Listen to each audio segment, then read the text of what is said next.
Let me just say a couple things at the start to get us rolling. This is a complex story that I'm going to tell you today. It's been ongoing for about 60 years, as you will learn, and it's come into the public light in kind of a random way. We learn a little bit here, we learn a little bit there.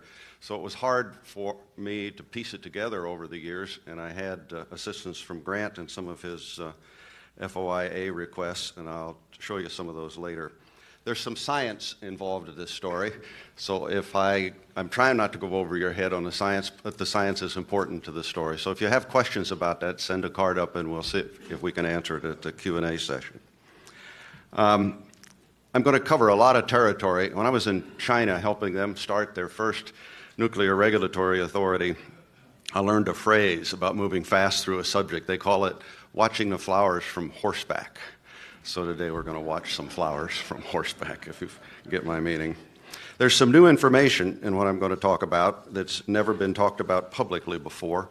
It's in the book, and we'll point it out as we come to it. I started an interest in this subject, the theft of nuclear materials from the United States to jumpstart the Israeli nuclear weapons program in 1977. When I was asked to lead a group of NRC, Nuclear Regulatory Commission, security experts to look at the charges by a whistleblower, one of our colleagues at the Nuclear Regulatory Commission. Over the years, as more information became available, I learned that I hadn't been told everything the government knew at the time it set me up to conduct that investigation, so I had a certain curiosity in it.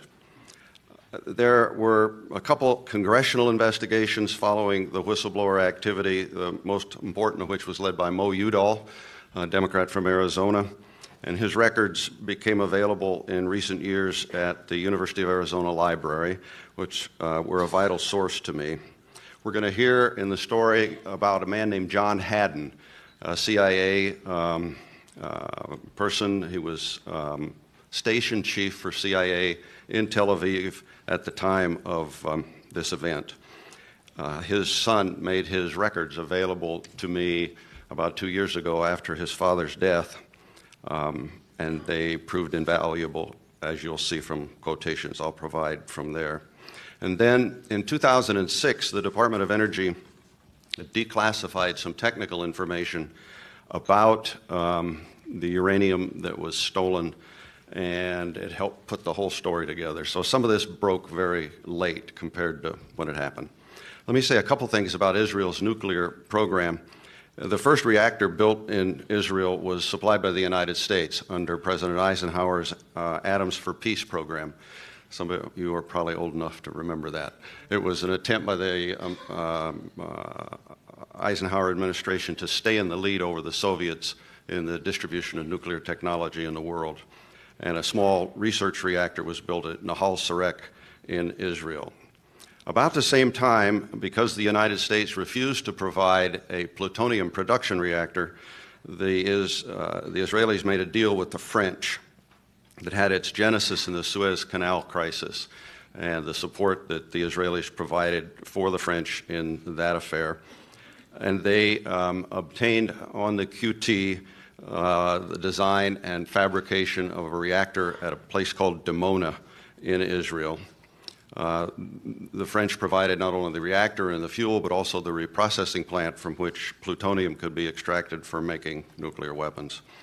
An important part of the Israeli program was an organization called LACM, which is a Hebrew acronym for a security organization. I think it was the Scientific Bureau or something that it stood for.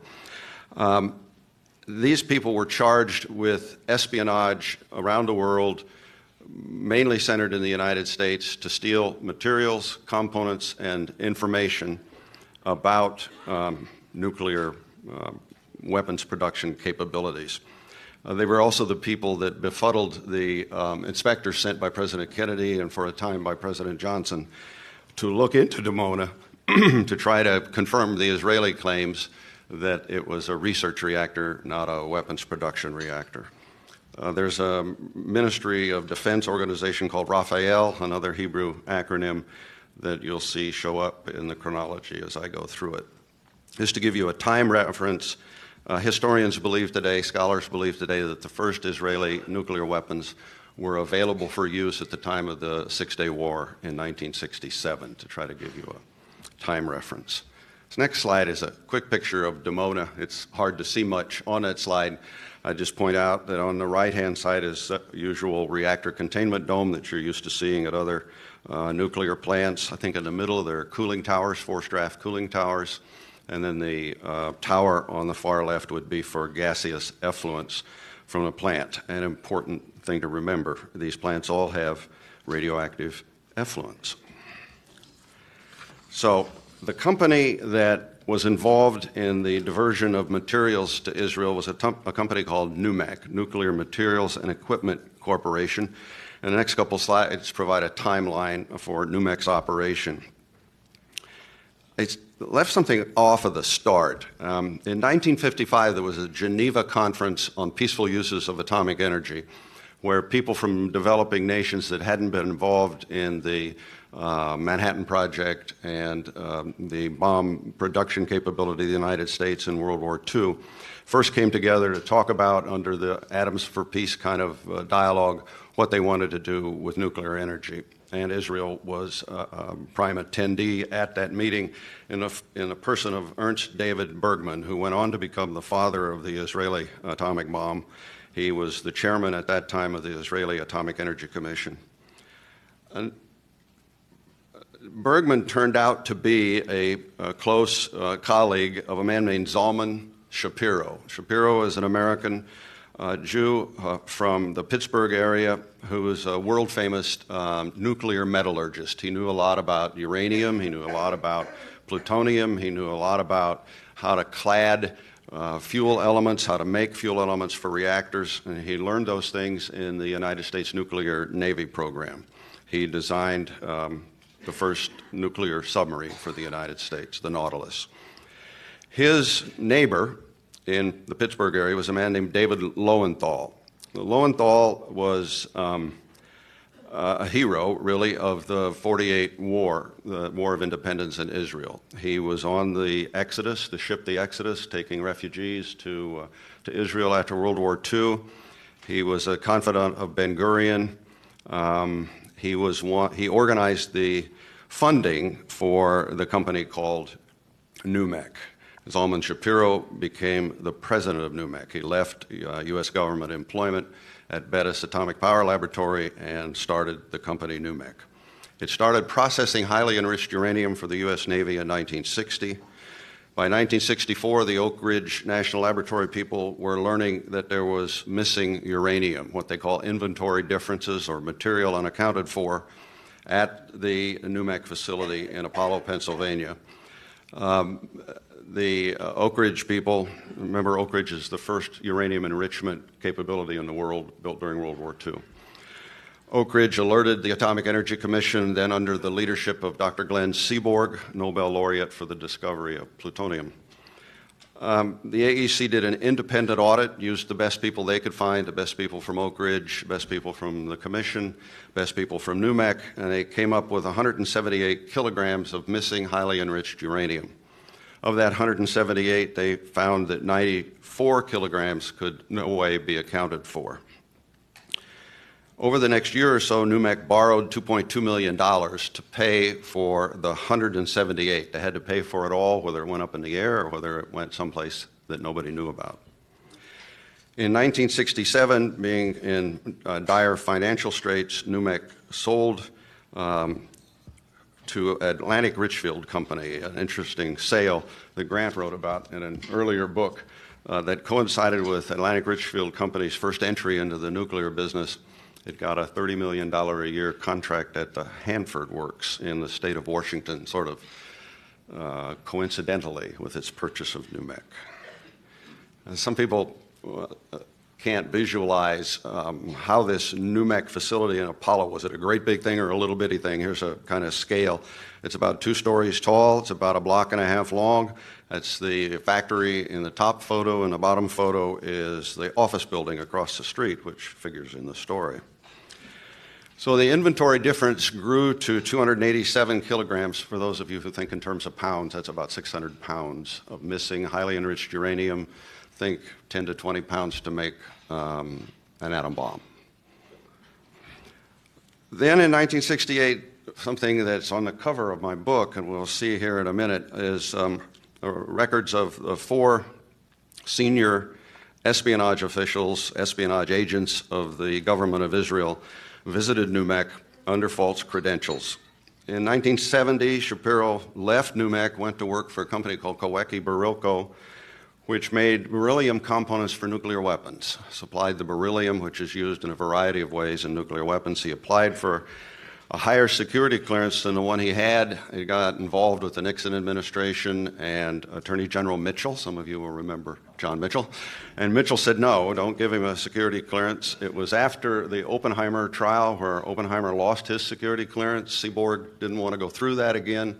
With Shapiro, they fought back and forth between the AEC and the Justice Department, and in the end, AEC found him a job where he didn't need a security clearance, and it paid $10,000 a year more than what he was making, and he took that job at Westinghouse, where he spent most of the rest of his career. In 1971, Babcock and Wilcox Company, that's the people who designed 3 Mile Island, by the way, bought New Mexico from Atlantic Richfield Company. They stopped operations in 78. The plant was decommissioned, returned to a greenfield by 1992, but it had a waste disposal site a few miles away that is now the subject of a Superfund cleanup by the United States government to the tune of $400 million, organized by the Corps of Engineers, and the costs are being negotiated by the Justice Department.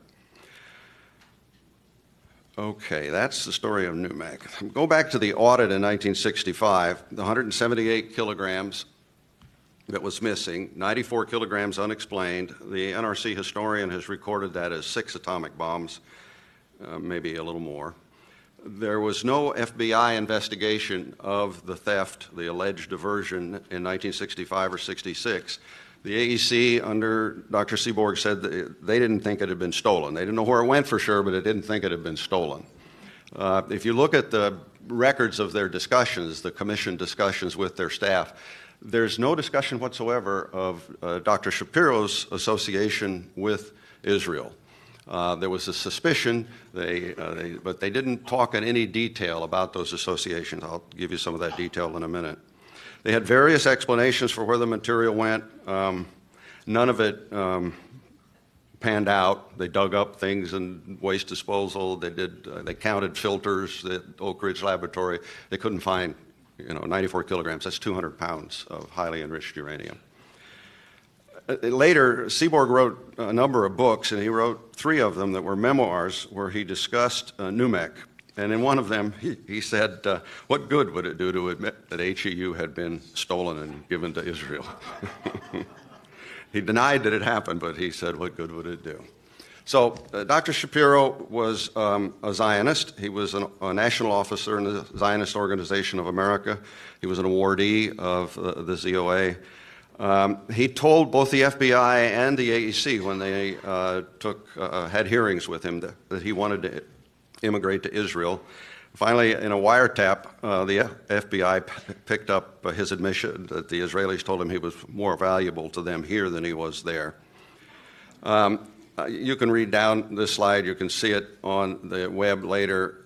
He was associated with Bergman, the founder of the father of the Israeli bomb, a number of LACM agents, people from Mossad. We're going to talk about Raphael 10 in a minute. And those are some of his associations. One of the keys to understanding how this happened was that the CIA, beginning in 1966, 67, 68, thought Israel had the bomb, but they hadn't confirmed that Dimona was producing plutonium. And so they charged the CIA station chief, John Haddon, and his people in Tel Aviv to make trips to Dimona and collect samples in the environment. Remember the gaseous effluents. At any nuclear plant, you can pick up very small traces of radioactivity. That's why they're so closely regulated, to keep those traces very small. So they were looking for plutonium in the environment, and John Haddon's son remembers going out there with his dad on peanut butter sandwich trips where the kids would eat the peanut butter sandwich and the father would collect flora in the vicinity, throw it in the trunk, and head back to Tel Aviv. We don't know today who counted those, did the radioactive analysis of those samples, but they found highly enriched uranium before they found plutonium, and there was no highly enriched uranium at Dimona. Israel had no capability to enrich uranium. What we know today is that they were able to put a signature on that highly enriched uranium that proved that it came from the United States, that it came from the naval nuclear program, because the fuel for Navy reactors was 97.7% enriched. A little science: natural uranium, 0.7%. Uranium in a light water reactor, power reactor like we use, 3%. Uranium in a nuclear weapon, typically 93%, depending on the country. But the naval fuel was 97.7, and that's what Haddon found in the environment near Dimona, the type of fuel processed by NUMEC. This is what's on the cover of the book. In 1968, these 4 Israeli spies showed up at NUMEC, and just briefly, Avraham Hermoni was the LACM chief in the United States. He recruited a number of spies for Israel in the nuclear program. He went back to Raphael, where he was a deputy director of that weapons effort in Israel. Ephraim Bigun was sort of the technician of Shin Bet, the Israeli FBI. Abraham Bender went on to be the head of Shin Bet. Raphael Eitan went on to be the head of LACM and recruited and ran Jonathan Pollard in the United States. They visited NUMEC in 1968, and there were various stories they created. In the book, you'll read my assessment that what they were really there for was to enlist Shapiro's help with the fabrication of fuel for Dimona using uranium they stole from the Western Europeans. I'm going to skip the next couple slides. And there's an eyewitness account of the theft that's discussed in the book that the FBI did not follow up on, and we today don't know why. And then I'm going to talk about what various people concluded, and Grant, please bear with me and I'll be done. J. Edgar Hoover said remove his clearance, take away all of his contracts. 4 attorneys general touched it: Ramsey Clark, John Mitchell, Edward Levy, and Griffin Bell. They said don't give him any more clearances. They did wiretaps. They said more was needed, and then by 1980 the whole thing ended. Seaborg said what good did it do to admit.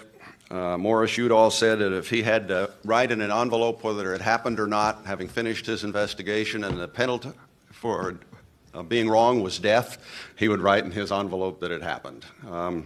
Other politicians have been slow to say. Richard Helms said we did the job and avoided political risk. God knows what Richard Helms meant in his biography.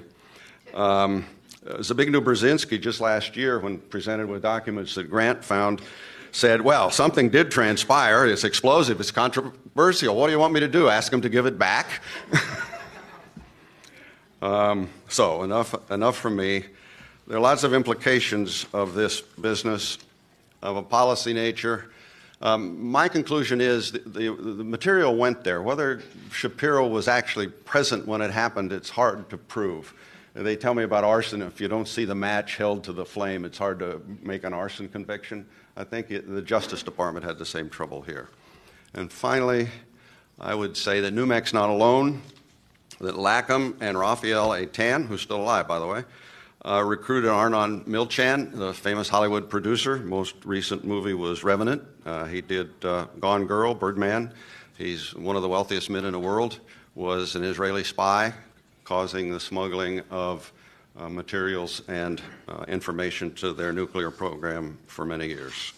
And last but not least, on a deeper understanding level, the Israel lobby impedes frank discussion of Israel on this subject. This book has stuff that people haven't seen before, and I hope they'll pay attention to it. The Israeli policy of nuclear opacity, denying that they have the bomb when we all know they do, impedes frank discussion of weapons-free Middle East, which the Obama administration and others have talked about, and we ought to get on with. The only solution to these nuclear weapons things is nuclear disarmament. It's probably a 100-year process. We ought to start today. Thank you.